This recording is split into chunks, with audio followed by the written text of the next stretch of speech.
Hello and welcome guys to another video, and today we have a track guide for the BMW GT4 at Nürburgring GP.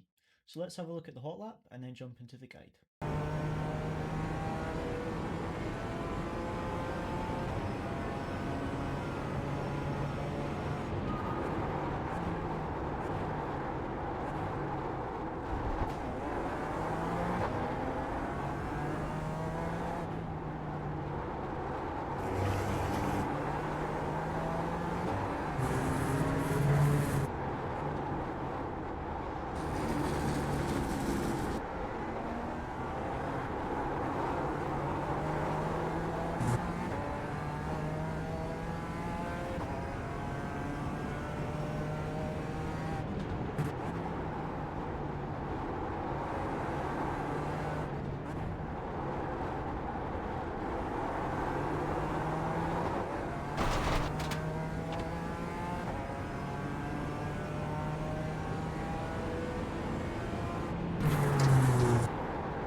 So now that we've had a look at the Hotlap, let's have a look at the guide.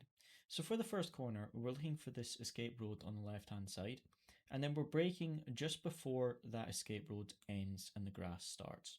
So as you see on the brakes here, just before we get to the end of this escape road. And now we're braking all the way down into second gear and trailing all the way up to the apex and looking for that cone on the right hand side. And we're trying to place the car basically here. The apex is blind when you get to it because it's such a dip. So we're aiming to place the car just to the left of this cone. You should be able to see that cone for most of the corner, so you can use that as a reference if you can't see the apex. And then getting on the power, basically just as the car begins to level out, we're getting on the power and unwinding the steering wheel. There's a really big exit here, so you can use that if you need to, but you don't need to go all the way over there because then you'll compromise yourself for this left-hander. So as you see, using a little bit of that and then bringing it back over to the right for this upcoming left-hander. Just a little bit of braking, keeping it to the middle of the track and braking just before we get to the start of this red and white curving. As you see, it's only about 20% just to guide the car into the corner, and then using some of this red and white curbing to rotate it, keep it in third gear, and then unwind the steering wheel and use all of this exit curbing. And then going into this left-hander, we're braking before we get to this change of surfaces here, this line. We want to brake just before we get to that. So we're here braking all the way down into third gear and use all of this concrete stuff where the grass starts, use all of that to rotate the car, and then keep it onto the left side of the track, aim for a late apex here, and then unwind the steering wheel, get on the power, and aim for this right-hander. But as you see, we're coming out of that left-hander almost completely to the left of the track, and that allows us to open up this right-hander. Just a slight lift just to get the nose turned in, and then we can use again this concrete stuff on the inside of the curbing, help rotate the car, and then unwind the steering wheel, and we can use this exit as well. Now going into this left and right, we're looking for this white line that starts the track limits for the elevation of the track, and we're braking when we get to that line or the first cone, whichever's easier for you to use as a reference. When we get to that, we're on the brakes, down into fourth gear, trail it to keep that weight balance nice and stable, and just get the car into this camber. This corner is really cambered, so we want to make sure we get that front left into this little dip to rotate the car. As you see, trailing the brakes all the way up to here, and only now as we start to see this first cone on our right hand side disappear, that's when we want to start getting back on the power, and we want to basically exit this corner over to the left. So as you see, getting on the power, but still pointing over to the left because we want to be here to open up this right-hander for the upcoming straight. Now going into this right-hander, Luciano gets on the brakes around about here, which is about a car length before this concrete stuff starts. So you can use that as a reference, but the main focus is to exit that left-hander on the left side of the track to open up this right-hander because that's where there's going to be a straight. So into third gear, quite a late turn in, and again there's a nice bit of camber, so use that to rotate the car. And you see with that late turn in, that's allowing us to get quite a late apex. There's a little drain on the curb there, but you can use that as an apex reference, but it might not be possible to always see that, so just focus on trying to get that apex there. And then exit onto this concrete stuff on the exit of the curb. We can use all this. Just be careful not to dip into the gravel because you can trigger the track limit warning here. Now looking at the hairpin, we're looking for this concrete patch on the left and we're braking just as that ends. So this line here is where we want to hit the brakes. So that disappears and we're on the brakes. And using this concrete, I don't know if this is concrete or if this is technically a curb, but using all of it to open up this corner as much as possible. And again, there's a nice bit of camber here on the apex, so we want to use that down into third gear and just follow the corner around. You don't really need to V it aggressively. Luciano takes a slight V line, but you can also just follow the corner. You don't need to take a really aggressive V line. The main focus is to unwind that steering wheel nice and early, get on the power, and you should be using all of this exit. If you're not using that, then you're not getting on the power early enough, or your line is slightly off. Now going into Schumacher S, we're looking for this red and white curbing on the right hand side, and we're putting a tyre onto this stuff, just over the curb. So as you see, tyres just over this red and white curbing, and Luciano just takes a lift here. There isn't really a reference point. You could use this curbing. This red and white curbing starts about here, and just after that disappears off the A pillar, Luciano begins to lift. So you could use that, but you just need to get a feel for this corner because this is really dependent on how grippy the track is and what conditions you're in. But all you need is just a lift. As soon as the car is rotated, then you want to get back on the power. And as you see, the apex for the second part of the S is blind initially. And then as soon as we come over that crest, we can see the apex. And then we're basically aiming to take all of this tarmac stuff on the inside of the curbing. Just be careful not to clip the gravel because you can trigger the track limit warning. Just try and put as little steering input as possible for that right-hander to carry as much momentum as possible. Now going into this left, then right, we're looking for this 100-meter board and this escape road here.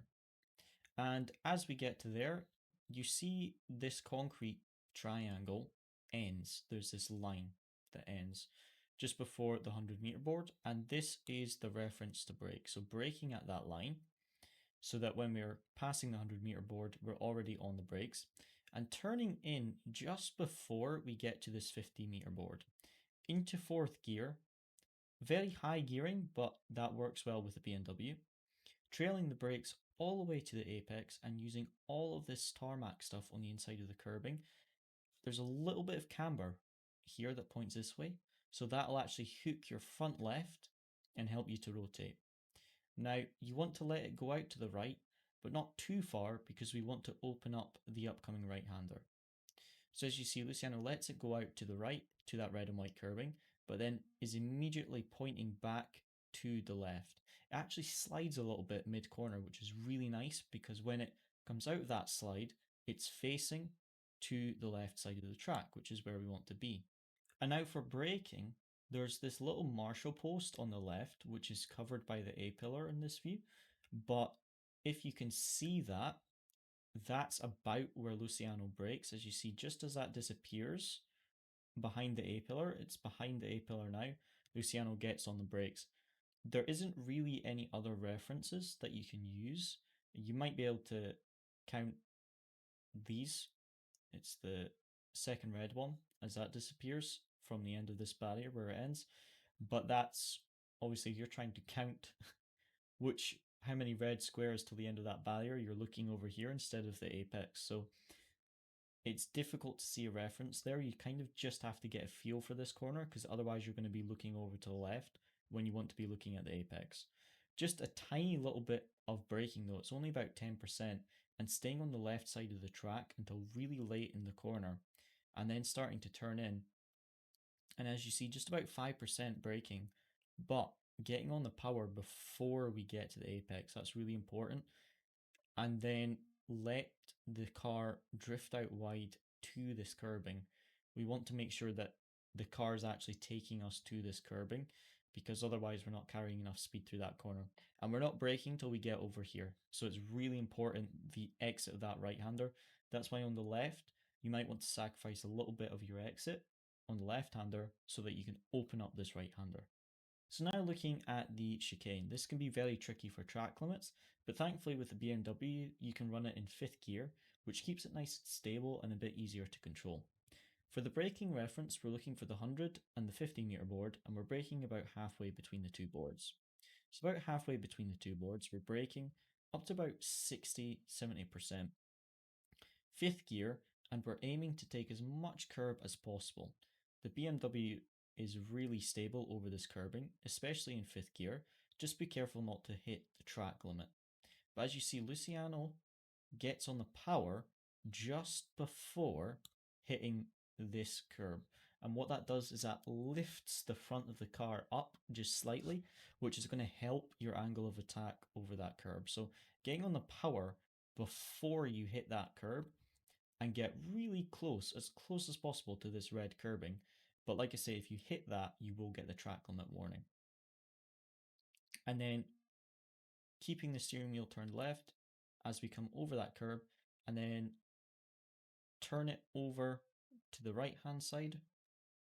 You don't need to use this right hander curbing, this like track limit curb. We're aiming to apex it around about here. So we basically ignore this and we're aiming for this as our apex. So as you see, this is where we're apexing and using a lot of the track. Just be careful for those track limits. And keeping the front right on this green stuff, this green tarmac area, and that's going to help the car rotate. But try and put as little steering input as possible, because we don't really need much and we want the car to end up on this curb for the final corner. And now for the final corner, there isn't a braking marker. You just have to get a feel for where to brake, which is a bit annoying, but it's just is what it is. There is a lighter patch of grass here that Luciano brakes just after that. You can use that as a reference, but there's a very low chance that that's going to be visible in every condition. So you kind of just have to get a feel for this corner. Luciano passes that light patch of grass and then is on the brakes down into 4th gear, then trailing the brakes and coming off the curb quite late, sorry, because we want to open up this corner as much as possible. Down into 3rd gear now, still on the brakes, trailing the brakes until we get to the pit entry tire wall. And then just as we come to that, we get onto the power and begin to unwind the steering wheel just as this curb on the left ends. Just as this curb here ends, we should be unwinding the steering wheel and opening up that exit as much as possible. Again, there's a nice flat curbing with some green tarmac on the left, and we can use that to open up the corner. As always, guys, thank you very much for watching. I hope you enjoyed, and I'll see you again next time.